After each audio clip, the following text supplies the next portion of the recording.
The Autistic Culture Podcast Network, the sound of autistic culture. ATPN. You're probably multitasking right now, right? Commuting, working out, crossing things off your list. Worth asking when check in on yourself landed on it. Grow makes the booking part fast. The rest is between you and a therapist who actually gets it. Grow connects you with thousands of high-quality licensed therapists across the U.S., offering both virtual and in-person sessions, nights and weekends. There are no subscriptions, no long-term commitments. You just pay per session. Grow helps you find therapy on your time. The therapist you want takes your insurance on Grow. Grow accepts over 125 insurance plans. Sessions average $21 with insurance, and some pay as little as $0 depending on their plan. Visit growtherapy.com/start now today to get started. That's growtherapy.com/start now. growtherapy.com/start now. Availability and coverage vary by state and insurance plan. With Cricket Wireless, you can count on reliable nationwide 5G because Cricket Wireless is on the AT&T network, which means you can start listening to that new album that just dropped at home, while running errands, and at the gym without any hiccups. Find plans with unlimited data for every lifestyle and price point. Switch to Cricket today.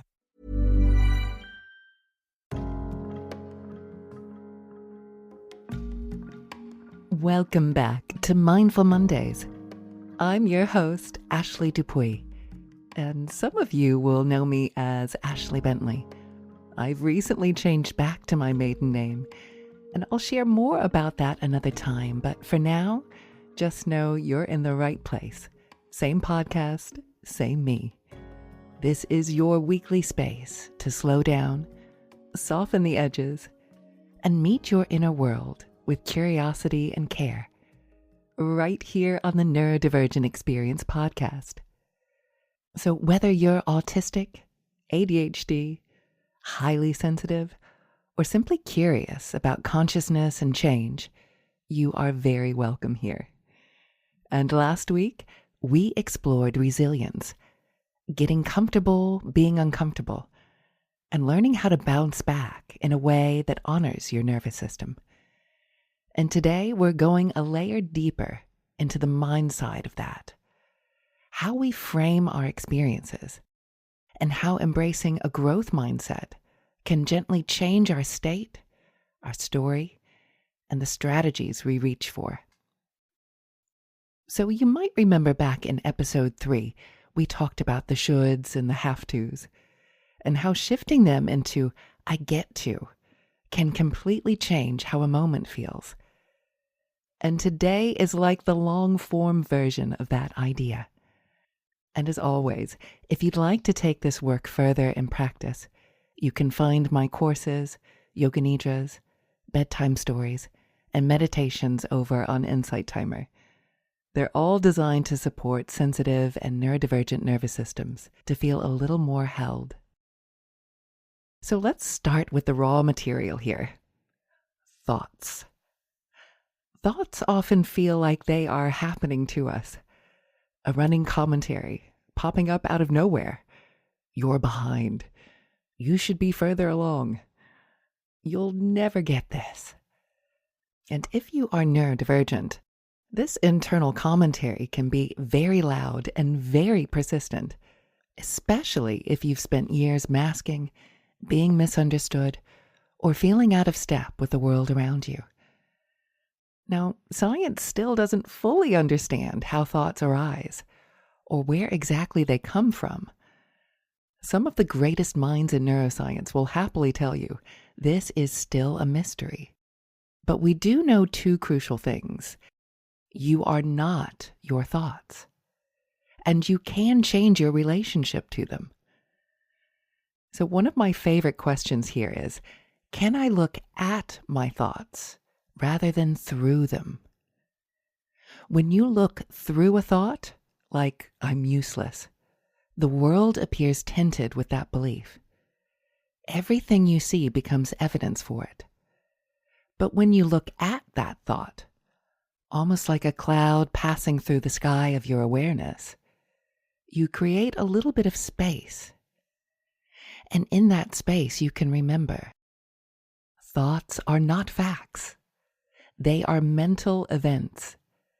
They are stories your brain is telling, often to try and protect you, and often based on very old data. And for neurodivergent nervous systems, which are often wired for pattern detection and threat detection, this becomes a superpower once it's harnessed. The same brain that can catastrophize brilliantly can also reframe brilliantly once you learn how. And this is especially relevant if you live with OCD, which is part of the wider neurodivergent landscape. All human brains generate a constant stream of thoughts. And for many neurotypical people, most of these rise and fall below conscious awareness. Our neurodivergent brains can have more conscious awareness of these thoughts. And with OCD, it can feel as though the volume on that stream is turned up, and the spotlight of awareness gets stuck on particular thoughts, especially the scary, strange, or taboo ones. So that doesn't mean that your brain is worse. It means you're more conscious of what most people barely notice. So the difficulty isn't the existence of intrusive thoughts. Every brain has those. It's the meaning we give them and the compulsions that follow. This is why the practice of remembering that thoughts are not facts can be so powerful, particularly for OCD. You're not choosing those thoughts, but you can slowly learn to choose how much authority you give them. And that's where growth mindset and reframing become really supportive companions. So psychologist Carol Dweck introduced the language of a fixed and growth mindset. A fixed mindset assumes your abilities and intelligence are pretty much set. A growth mindset sees them as flexible, things you can develop with effort, learning, and support. And on paper, that sounds very simple, doesn't it? But in a neurodivergent or sensitive nervous system, it can be more layered.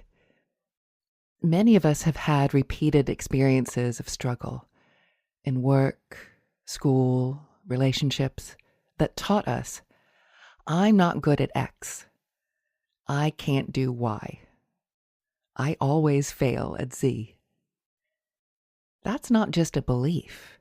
It's often a protective strategy. If you have been repeatedly shamed or overwhelmed, saying I can't can feel safer than risking another painful attempt. So I want to be very clear here. Adopting a growth mindset is not about gaslighting yourself into pretending everything is equally easy for everyone.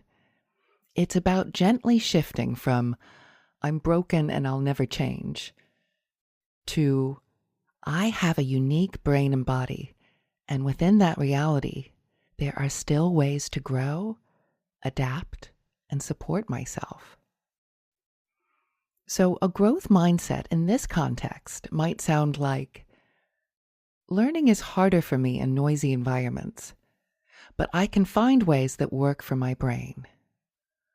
Or, planning is difficult with my ADHD, but I can experiment with systems, reminders, or body doubling.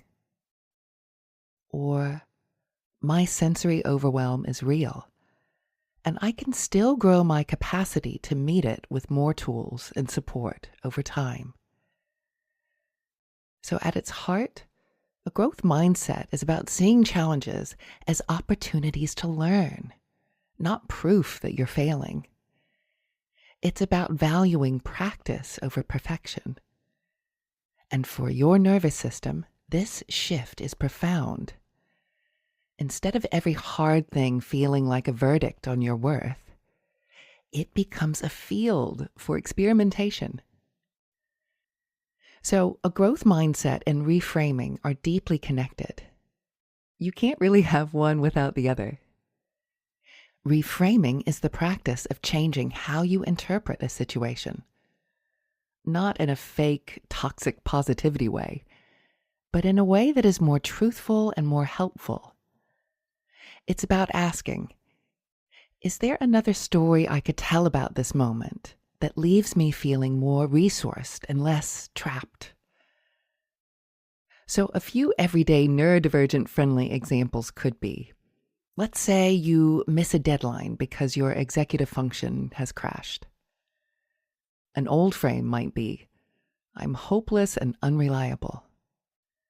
But you could reframe that to be, my nervous system has hit its limits. This is information about what supports I need next time, not proof of my worth.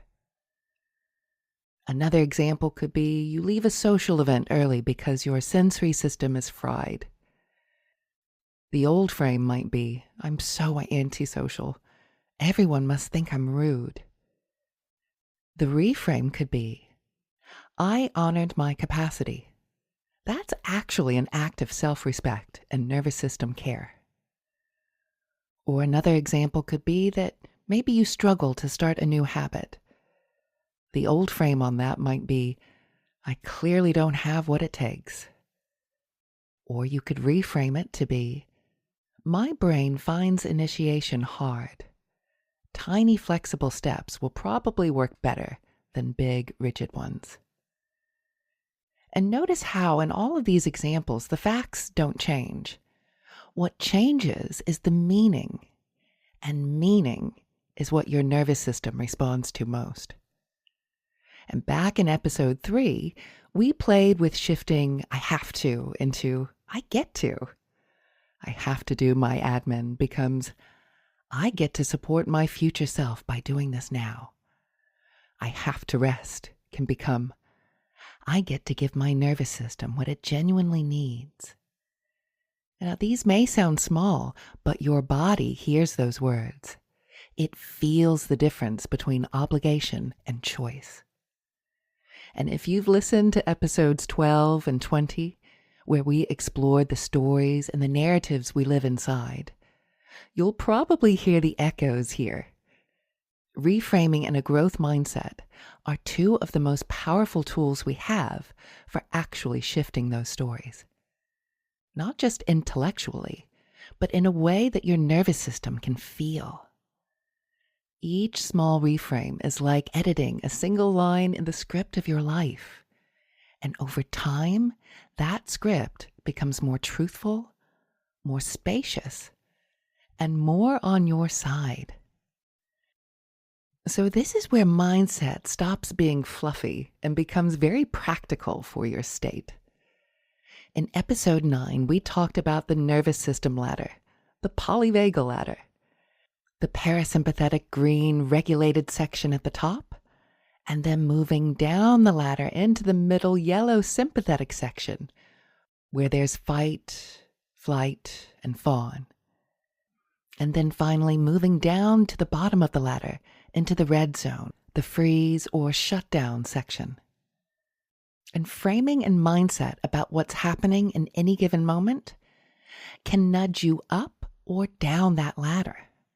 For example, you could have a thought of, I'm failing again.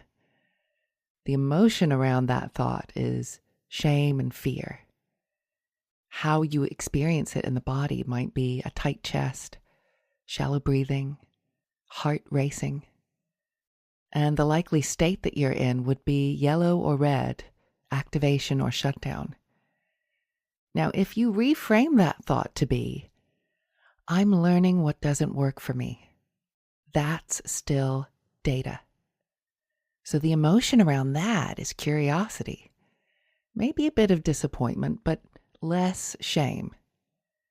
Feeling it in your body, your shoulders drop a little, and you breathe a bit deeper.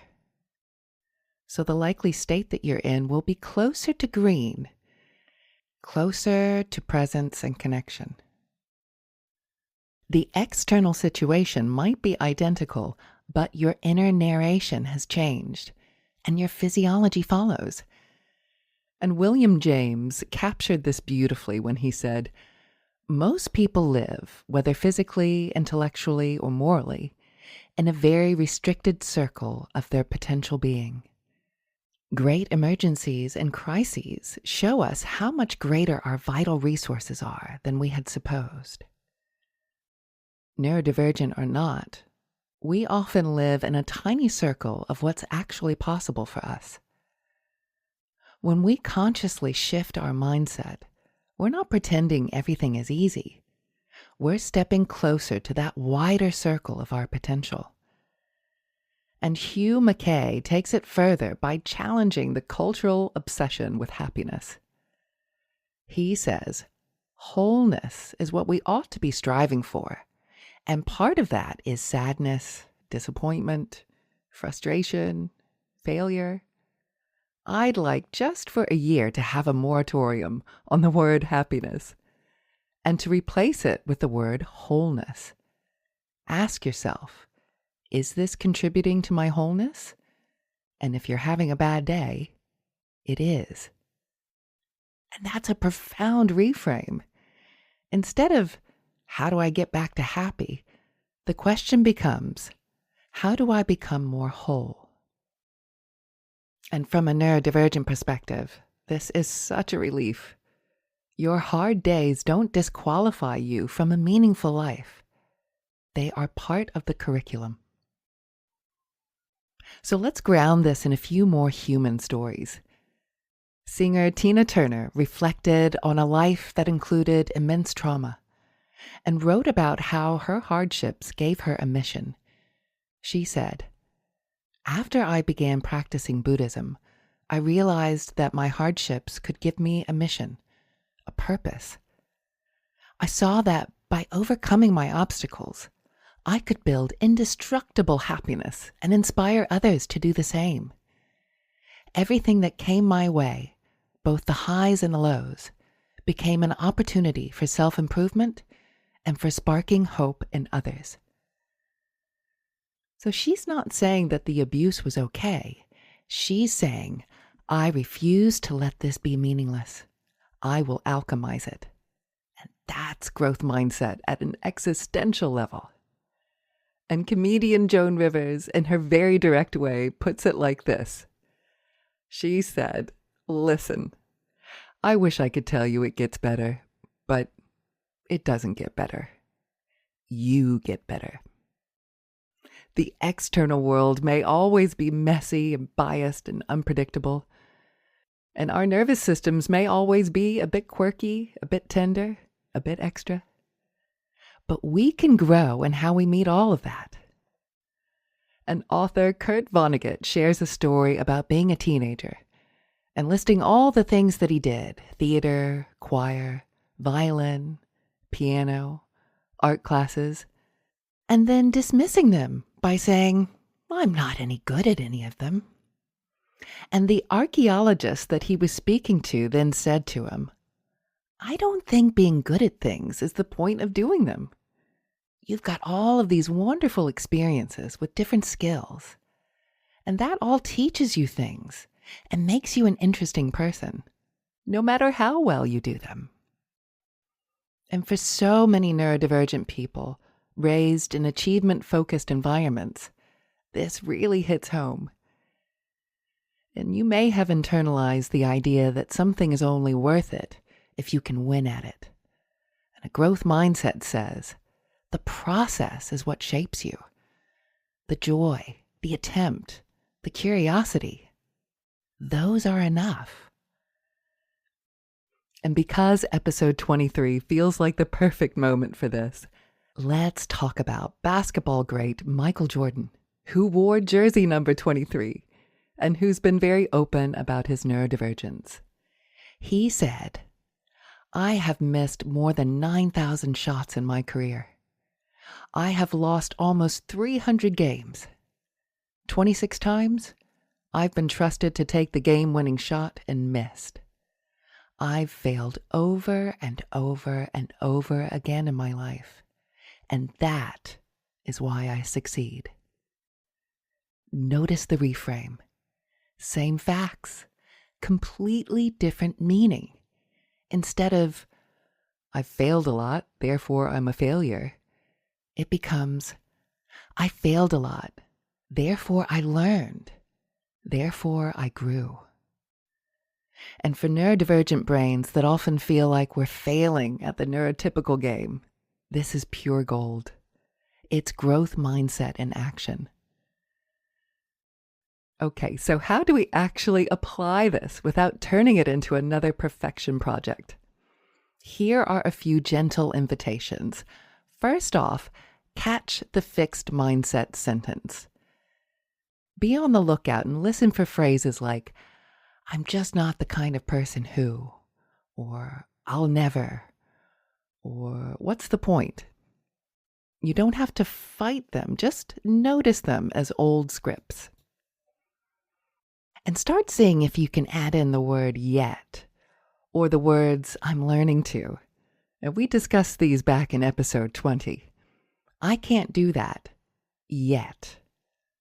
Or I'm learning how to do that.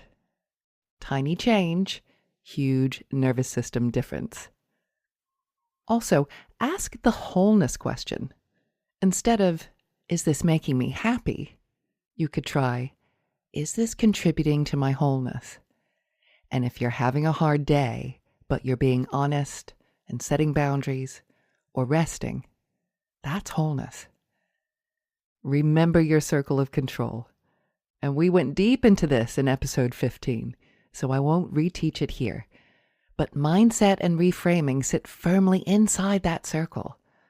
You can't control other people, the past, or the future, but you can gently influence the story you tell about what's happening now.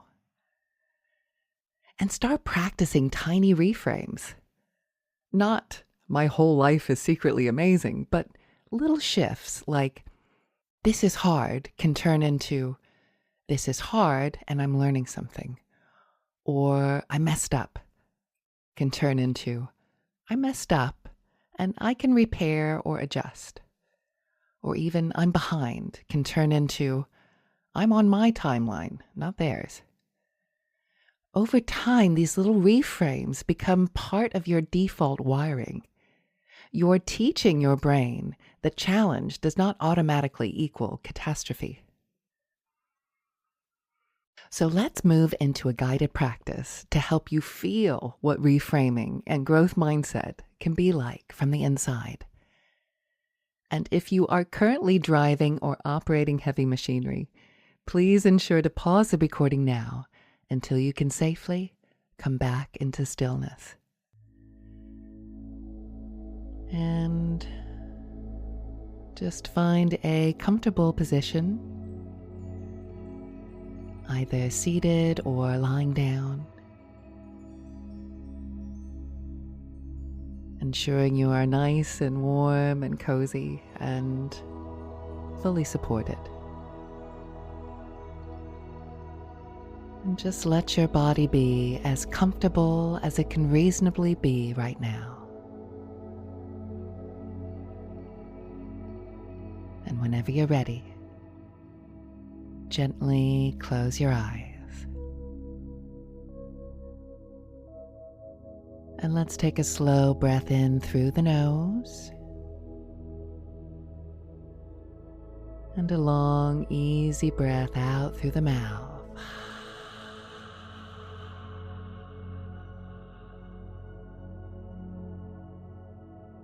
And again, in through the nose. And out through the mouth. Letting that exhale just be a touch longer than the inhale. Signaling to your nervous system, we are safe enough to soften.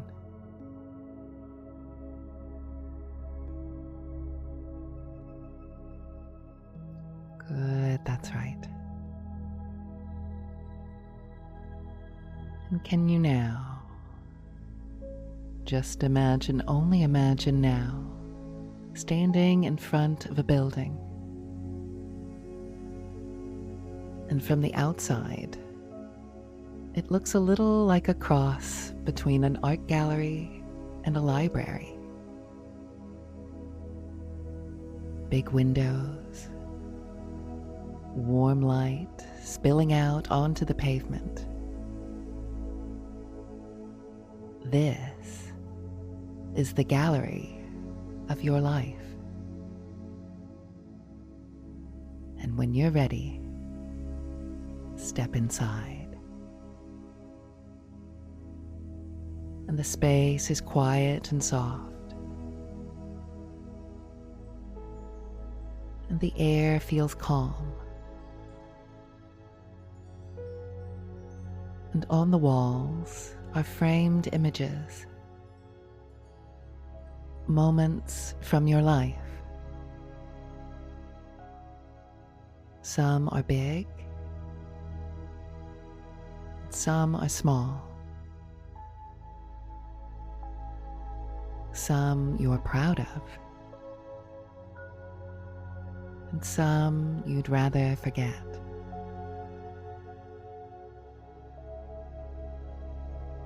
Just take a moment to notice what it feels like just to be here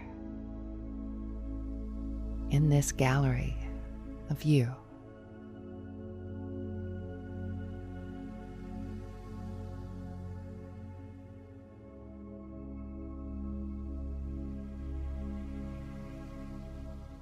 And as you walk slowly along the first wall, you come to a frame that holds a memory of something you often judge yourself for.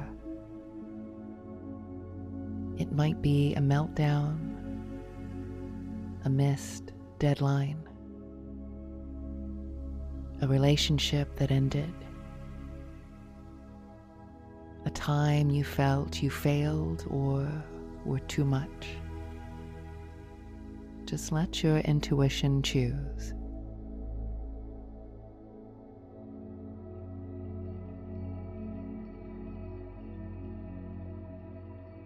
And stand in front of this frame and notice what's happening in the picture.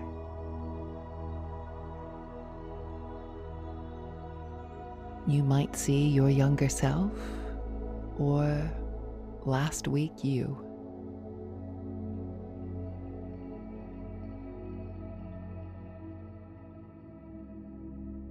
You might see colors, shapes, or just sense the moment. There is no right or wrong here.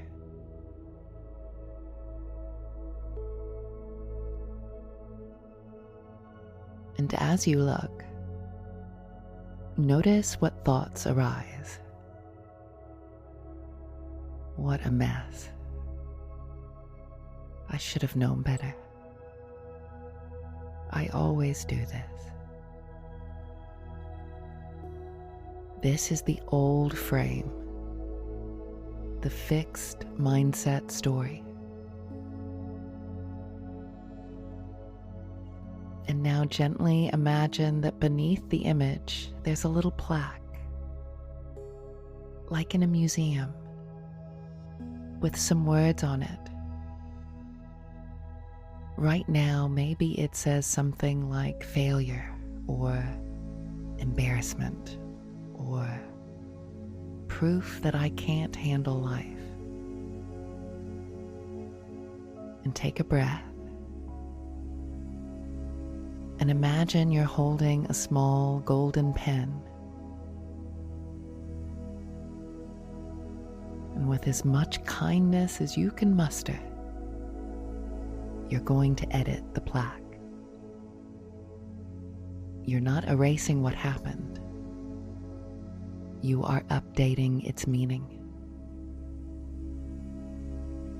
And maybe you write something like, evidence of how overwhelmed and unsupported I was, and how hard I tried with the tools that I had. Or a turning point that showed me what my nervous system actually needs. Or a moment that hurt and also nudged me toward better boundaries or diagnosis or self-knowledge. Just let your own words arise. You don't have to make it pretty. Just more honest, more compassionate, more growth-oriented. And take your time.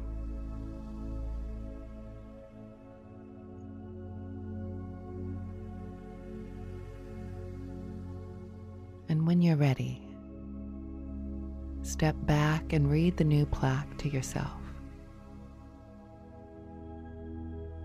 And notice what happens in your body as the meaning shifts. Maybe your jaw softens. Maybe your shoulders drop a little. Maybe your breath deepens. You've just practiced reframing in a way that your nervous system can feel.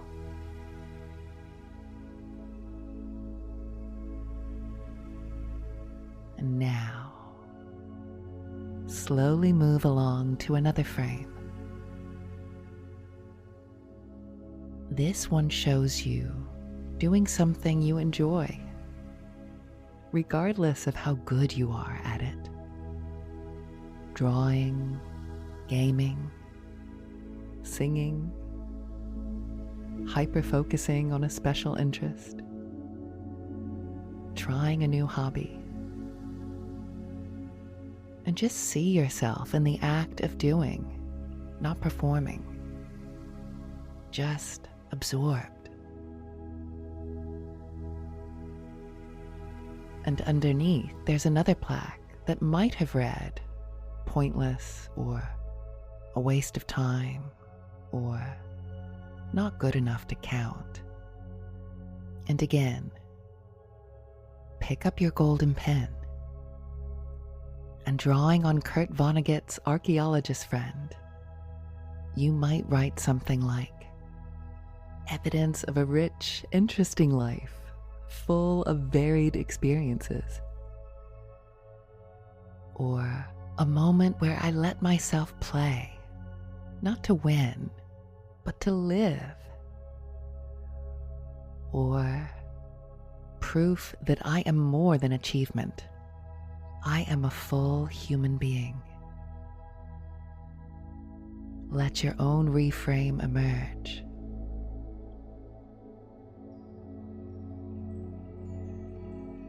And read it back. And feel how it lands.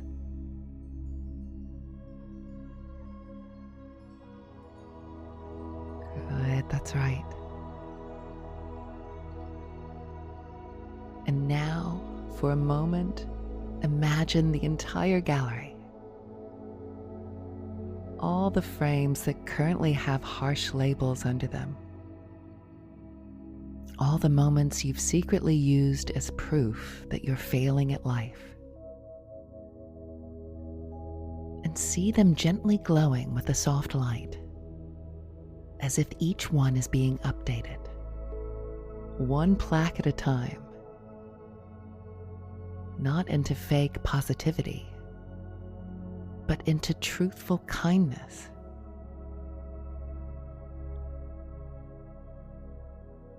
And as you do that, notice that some frames now read evidence of survival, or data about what I need, or beginning of a new chapter,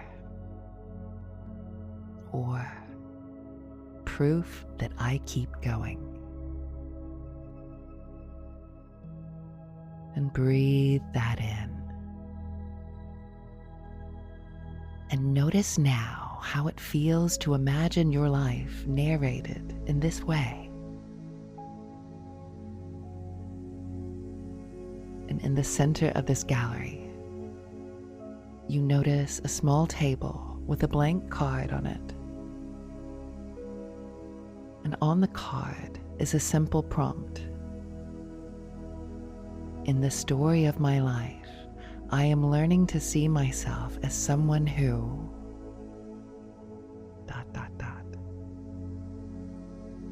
let your mind complete that sentence from a growth mindset place. It could be, in the story of my life, I am learning to see myself as someone who keeps trying, even when it's hard. Or as someone who learns from my nervous system, not fights it.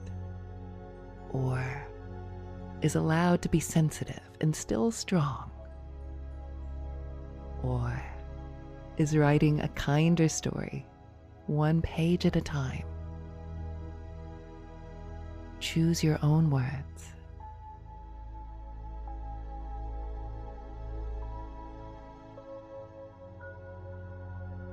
And hold that sentence gently in your awareness, like a seed.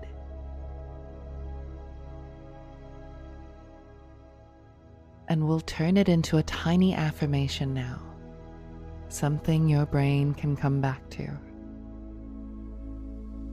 Repeating silently inside 2 or 3 times now, I am learning to see myself as someone who.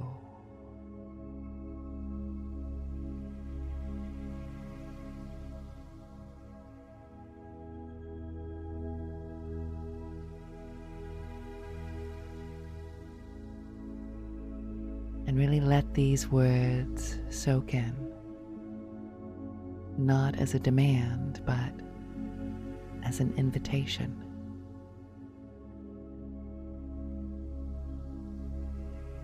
As you now begin to leave the gallery, walking towards the door, and notice how it feels to know you can come back here anytime to renegotiate the plaques, to soften the verdicts, to see your life with more context and compassion. And step out of the building now and back into your physical surroundings. And feel the surface beneath you. And notice any sounds in the room. And feel your breath moving in and out. And gently wiggle your fingers and toes. Maybe roll your shoulders or stretch if that feels good. And whenever you're ready, and not a moment before, you can feel free to gently open your eyes. Thank you so much for joining me today. As this episode comes to a close, remember, a growth mindset and reframing are not about blaming yourself for not thinking positively enough. They are about reclaiming some of your inner authorship, especially in a world that has told many of us very narrow stories about what we're capable of. Today we explored thoughts as events you can look at, not identities you must look through. And if you'd like to keep practicing this work with support, you can find me on Insight Timer. Just search for Ashley Dupuy, where there are meditations and courses designed to help your nervous system and your mindset become steadier allies, especially if you're neurodivergent or highly sensitive. And next week on Mindful Mondays, we are going to explore gratitude, but not in the usual kind of way. We'll look at what the science actually says gratitude does to the brain and the nervous system, how it can shift our state without denying pain, and how to practice it in a way that feels authentic for sensitive and neurodivergent minds. No forced positivity here, and no guilt if you can't feel it yet. So if you've ever felt resistant to gratitude practices, or secretly wondered why they're so hard when everyone says they're simple, next week's episode is for you. Until then, may you remember you are not your thoughts. You are the one who can choose, little by little, how to look at them. And as always, remember, we are all just walking each other home.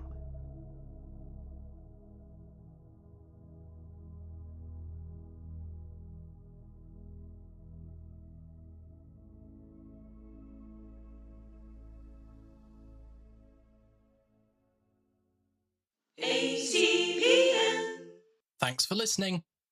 Support autistic-led media through Autistic Culture Plus and enjoy bonus content, early episodes, and ad-free listening. Visit autisticculture.supercast.com to learn more.